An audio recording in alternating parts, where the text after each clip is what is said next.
How the rest can you see? Where the rest ain't away. And the rest is names, branches, and rain in the sea. Le patriotisme. C'est de ça dont il s'agit aujourd'hui. C'est ton Gavantard qui revient une fois de plus again and again. Vous m'aviez manqué les loulous. Ça faisait un petit moment que j'avais pas fait de chronique de cinéma. Mais je dois t'avouer que pour l'instant, en 2013, depuis le 1er janvier 2013 jusqu'à aujourd'hui, c'est-à-dire le 30 mars 2013, j'ai déjà été allé à deux trois films près, j'ai déjà été 50 fois au cinéma. Et à part Django, dernier film de Tarantino dont j'ai fait la chronique, et à part Gangster Squad dont j'ai fait la chronique, il n'y avait pas trop de films qui m'avaient estomaqué, qui m'avaient truc, donc c'est un petit peu calme. On attend les blockbusters, les grosses sorties, mais pour l'instant, cette année 2013, c'est pas un bon cru, il n'y a pas grand-chose à se mettre sous la dent. Donc, la chronique du jour s'intitule La chute de la Maison Blanche, réalisé par Antoine Fuqua. Antoine Fuqua a quelques classiques à sa filmographie en dents de scie.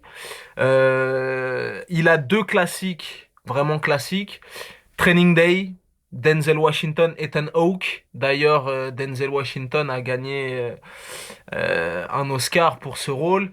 Ainsi que Shooter, tireur d'élite, avec Mark Wahlberg. Je peux te dire que ces deux films, bah, quand ils sont sortis au cinéma, il me semble que respectivement, je suis parti les voir deux fois les deux au cinéma tellement ils étaient efficaces. Donc, le film du jour s'intitule La chute de la Maison Blanche.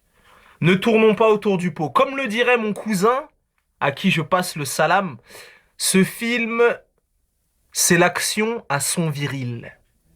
C'est un excellent film de cul sans dialogue. C'est ça qu'on aime, tu vois ce que je veux dire? Donc, en gros, le film dure à peu près 2 heures. Il met 10 minutes à démarrer. Une fois qu'il a démarré, t'as 1h45 d'action non-stop jusqu'à la fin du film. Pas de scénario, pas de dialogue, de l'action, en veux-tu, en voilà.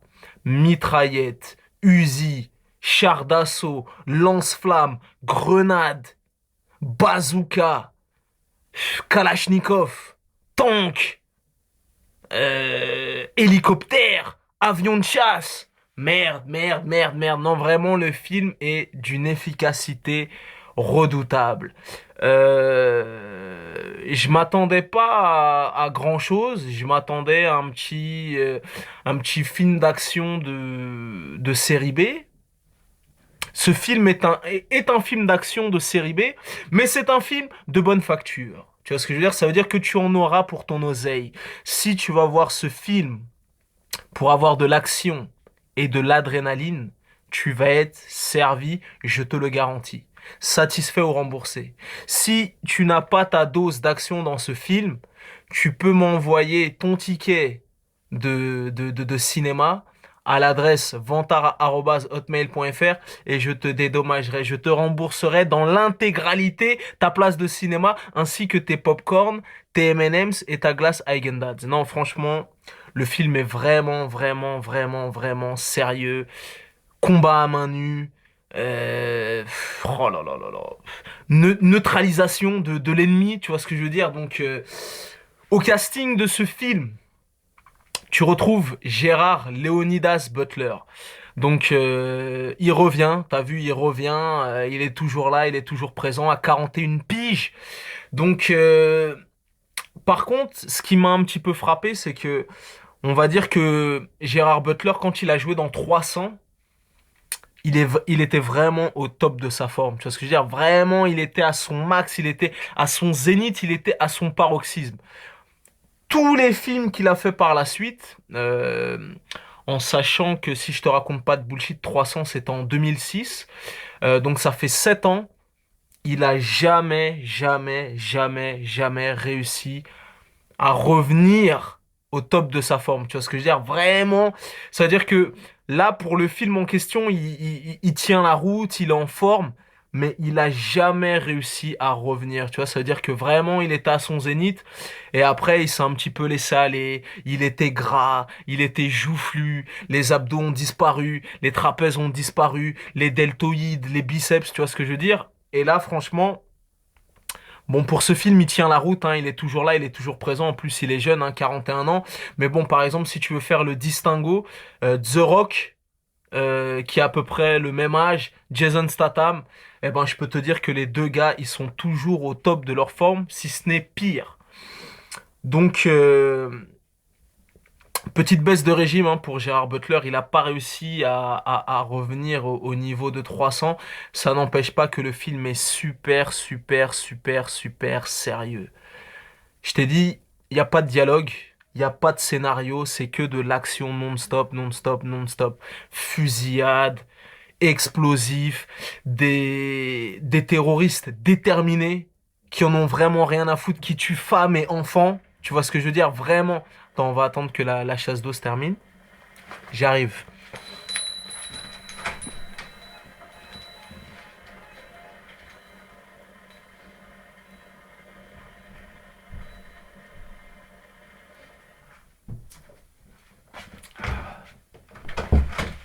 Et oui, c'est ça, les chroniques de Vantard, il y a des aléas du direct, c'est ce qui fait mon charme.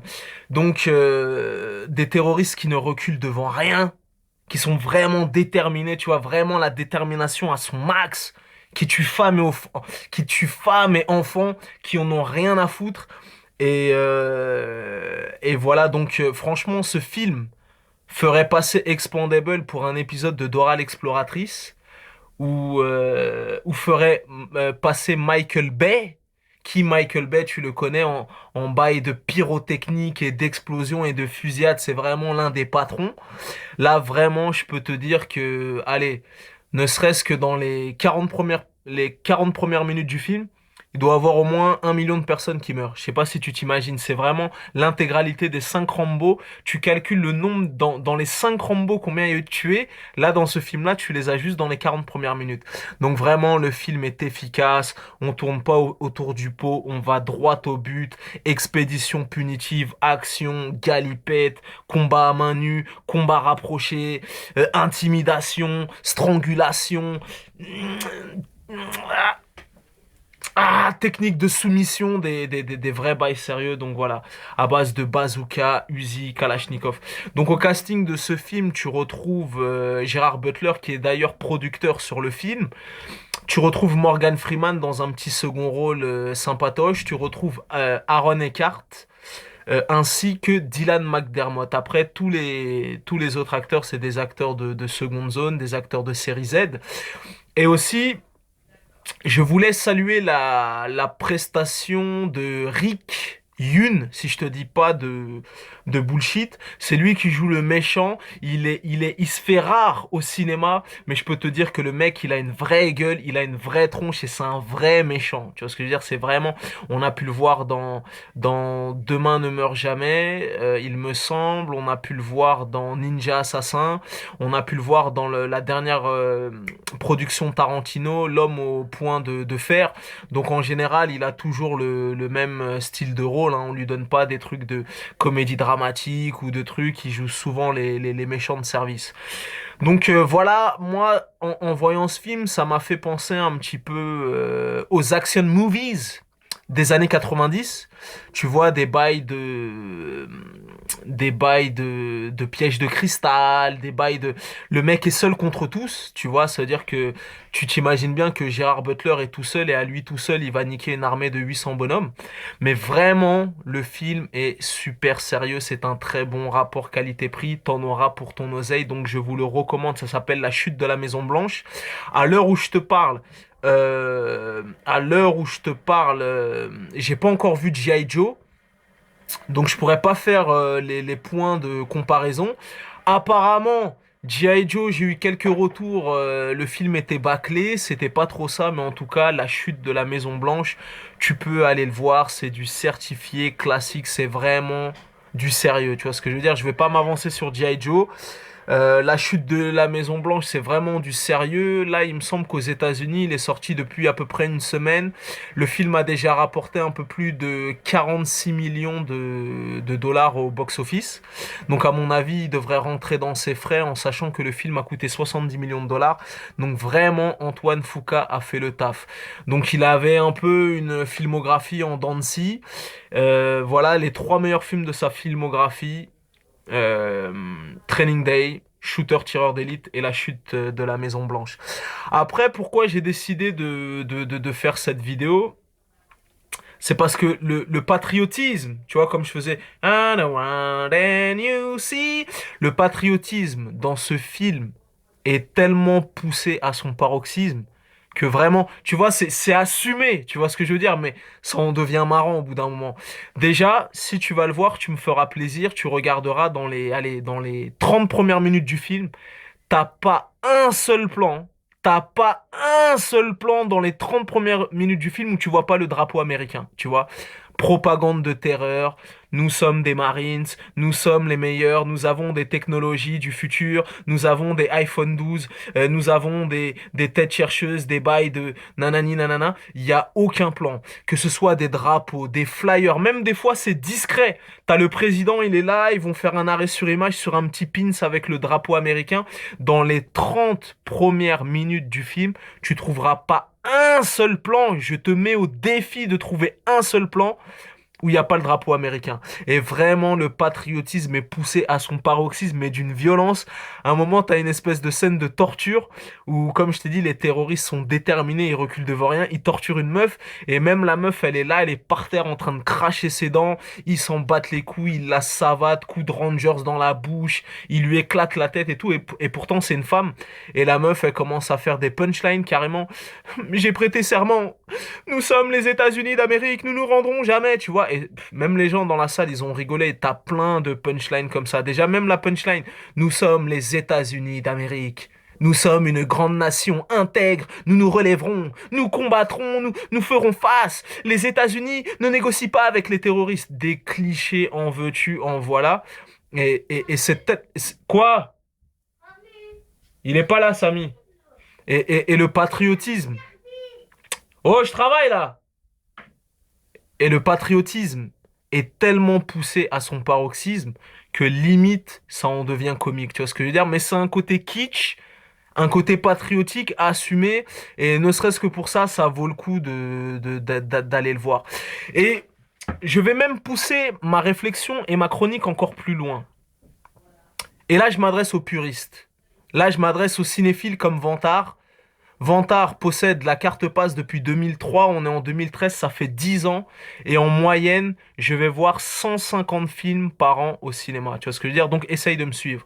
Et Vantard est un cinéphile raffiné. On va pas voir que les blockbusters américains. Je veux voir des films iraniens, des films danois, hongkongais, belges, tout sorte de cinéma, de vraiment un panel large. Tu vois, ne me méprise pas, jeune homme. Vantard est un cinéphile de renom, un cinéphile très raffiné. Je pourrais te citer des films où tu peux même aller jeter un coup d'œil sur mon blog. Des films dont t'as même pas entendu parler, des films qui se jouent dans une ou deux salles d'arrêt d'essai dans Paris, tu vois ce que je veux dire? Et je vais te dire le nom du titre, le titre du film, tu vas faire, mais, c'est sorti ce film? Comment ça se fait? Qu'est-ce qui se passe et tout? Donc, j'insiste bien là-dessus. Je ne vais pas voir que les blockbusters. Tu peux aller sur mon blog www.regardemavideo.skyrock.com. Tu verras, c'est répertorié, les films que j'ai vus, tu peux voir en temps réel tout ce que j'ai vu au cinéma depuis les 4 dernières années seulement. Après, bon, comme je t'ai dit, j'ai la carte depuis 2003, on est en 2013, ça fait 10 ans, et en moyenne, en moyenne, par exemple, rien que l'année dernière, j'ai été plus de 180 fois au cinéma, tu vois, on va essayer de battre le record. Donc, je peux te dire que là-dedans, il y a des gigaoctets de tétra, giga, ultra, tétro, gigabits de films que tu ne possèdes pas. Tu vois ce que je veux dire? Donc voilà. Donc là, je m'adresse aux puristes. Je m'adresse aux vrais. Qui veulent rentrer en compétition avec moi, mais qui n'auront jamais le level. Tu vois ce que je veux dire? Je ne m'adresse pas aux cinéphiles du dimanche. Donc là, je m'adresse aux puristes. Si tu analyses bien ce film qu'est La Chute de la Maison Blanche, si tu analyses bien ce film, c'est un piège de cristal 2.0. Tu vois ce que je veux dire? Et ça, il y a que les puristes qui pourront pousser cette réflexion. C'est-à-dire que la Maison Blanche a remplacé le Nakatomi Plaza dans Piège de cristal Die Hard 1, réalisé par John McTiernan. Euh, Gérard Butler a remplacé Bruce Willis. Et là où ça m'a mis la puce à l'oreille, et là où j'ai fait le rapprochement, c'est que si tu es un puriste du cinéma, si tu connais tes classiques, soit Antoine Fuqua a voulu faire un clin d'œil, soit il a voulu rendre un hommage, mais dans le film en question, dans les 2 heures que dure le film, t'as au moins 2 ou 3 scènes, c'est des copier-coller de Pièges de cristal. Tu vois ce que je veux dire? Donc, je m'adresse aux puristes. Voilà, si tu l'as vu, ben peut-être que tu vas me rejoindre dans ma réflexion. Si tu ne l'as pas encore vu, sois très attentif parce que vraiment, tu as des passages, des répliques, des séquences qui sont très, très, très, très, très, très, très similaires avec Piège de cristal. Et à mon avis, ce n'est pas un hasard. Tu vois ce que je veux dire? Donc voilà. Tout ça pour dire que vraiment, le film est super sérieux.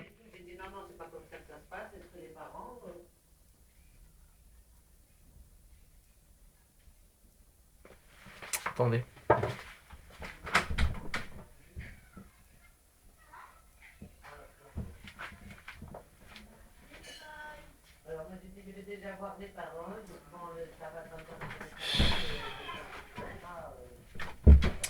Bon, c'est les aléas du direct, hein, t'as vu, Tom, tu sais.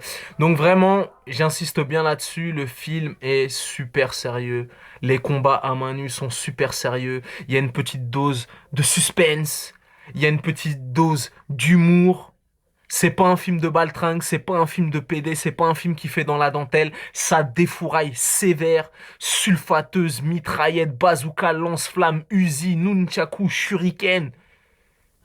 Kalachnikov, Magnum, Colt, tout ce que tu veux. Voilà, je mets même au défi une personne qui pourrait calculer le nombre de morts qu'il y a dans ce film. Les hectolitres et les gigalitres d'hémoglobine qu'ils ont dû utiliser parce que t'as des headshots, tu vois, ça veut dire vraiment quand ils exécutent les otages, vraiment quand ils fusillent des mecs, ils vident un chargeur par mec. Tu vois ce que je veux dire? Donc je sais pas si tu t'imagines, c'est même pas à la régulière, genre je te tue, tu me tues, c'est carrément ils vident un chargeur sur le mec entier. Donc le film est vraiment sérieux, t'en auras pour ton oseille, satisfaction garantie, un bon popcorn movies, un divertissement.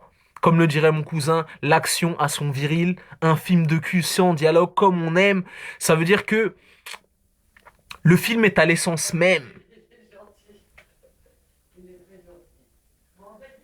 Le film est à l'essence même, car rappelons les fondamentaux et l'essence même du cinéma, c'est se divertir, te vider la tête pendant 1 heure et demie,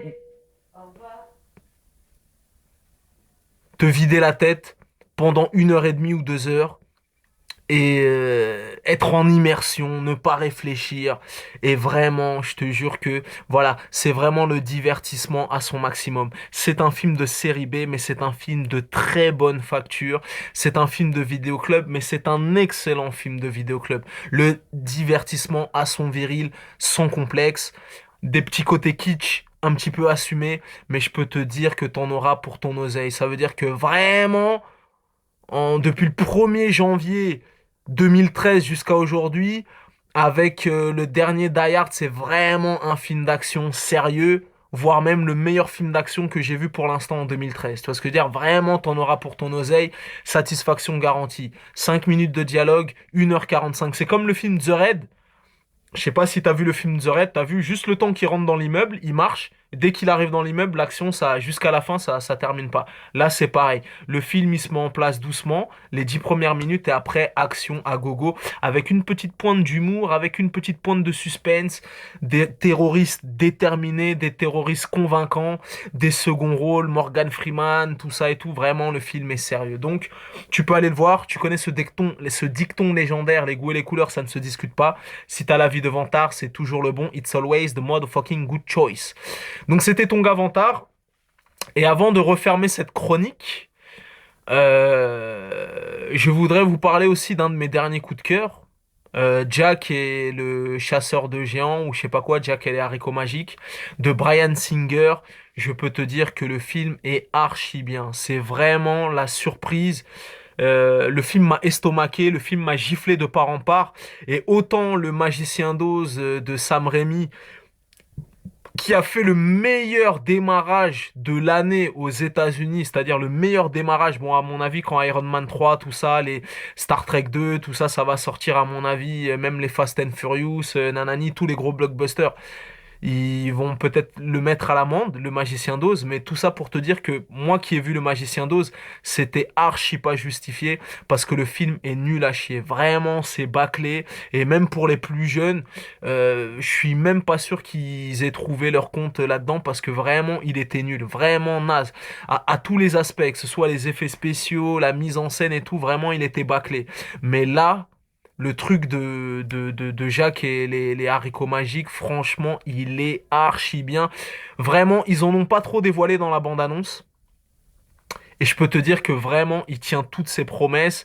Et c'est pas un truc pour les mioches. Tu vois ce que je veux dire? J'insiste bien là-dessus. Ça va vraiment plaire de 7 à 196 ans. Voilà, agréablement surpris. J'ai vraiment, vraiment kiffé. C'est-à-dire que les effets spéciaux sont archi bien faits. Bon, moi je l'ai vu en normal, je l'ai pas vu en 3D. Mais les effets spéciaux sont archi bien faits. Les géants dans le film sont monstrueux et feraient passer les avis de Avatar pour des baltringues et pour des baltringues. Tu vois ce que je veux dire? Donc vraiment, j'insiste bien là-dessus. Il mérite.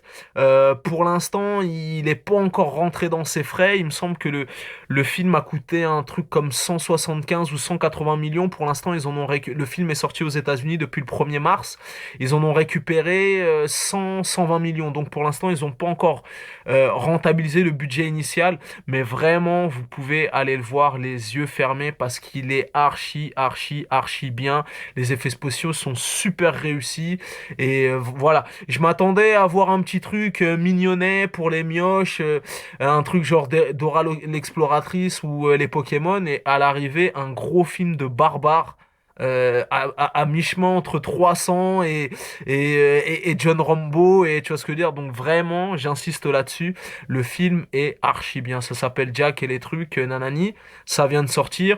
Donc si tu sais pas quoi voir en ce moment, tu peux aller le voir, et avec la chute de la Maison Blanche. C'était ton gars Vantard, désolé pour les aléas du direct, mais bon, tu sais très bien que c'est ce qui fait le charme de mes chroniques de cinéma inédites. Dans la cuisine, la cuisine, la salle de bain la plus célèbre de France. Je vous souhaite un bon week-end à tous. Tu connais ce dicton légendaire? Les goûts et les couleurs, ça ne se discute pas. Mais si t'as la vie de Vantard, c'est toujours le bon. It's always the motherfucking good choice. Peace and love.